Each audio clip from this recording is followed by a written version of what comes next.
Bonjour, donc juste un petit exemple de ce que vous pourrez faire pour répondre au questionnaire Forms concernant le cosinus qui vous sera demandé en fin de semaine pour évaluer un petit peu de votre maîtrise sur le cosinus. Donc vous avez ici dans cet exemple à calculer la mesure de l'angle BAC.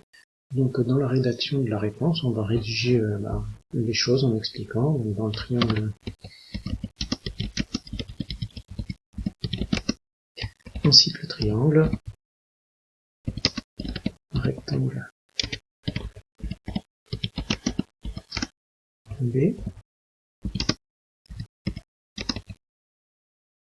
Et donc là, puisqu'on veut une relation entre l'hypoténuse, ce côté-là, qui est adjacent à l'angle A, on veut connaître l'angle A, donc on va utiliser le cosinus de cet angle-là.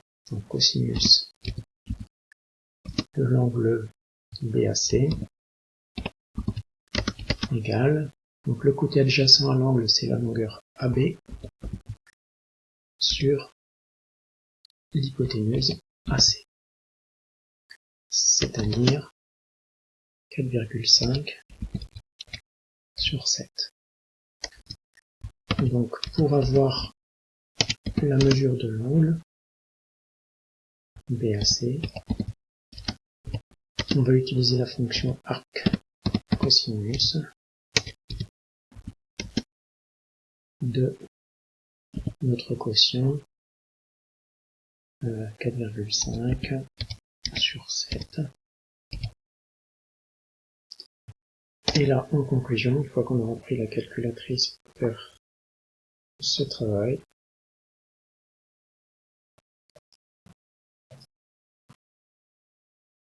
on arrive à une valeur rapprochée de 50 degrés.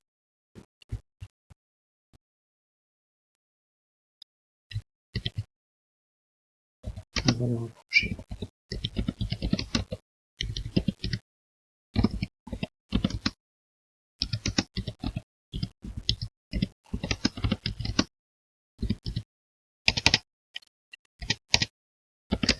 De l'angle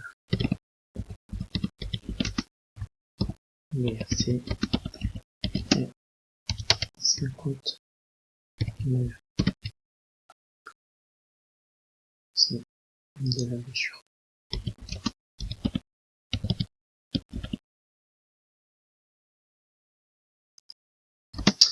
Voilà.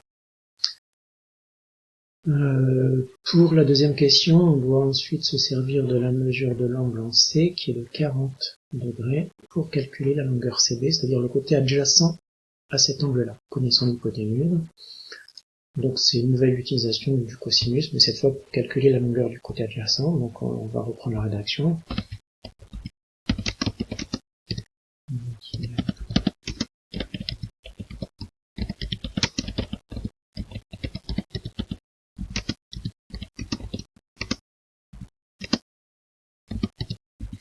Cosinus de l'angle ACB égale CB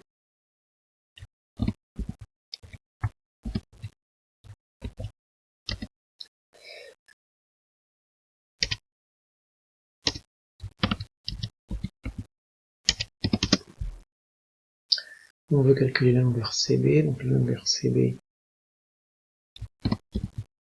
est égale, alors grâce à la quatrième proportionnelle, on va avoir CA multiplié par cosinus de l'angle ACB, c'est-à-dire 7 multiplié par cosinus 40 degrés, c'est-à-dire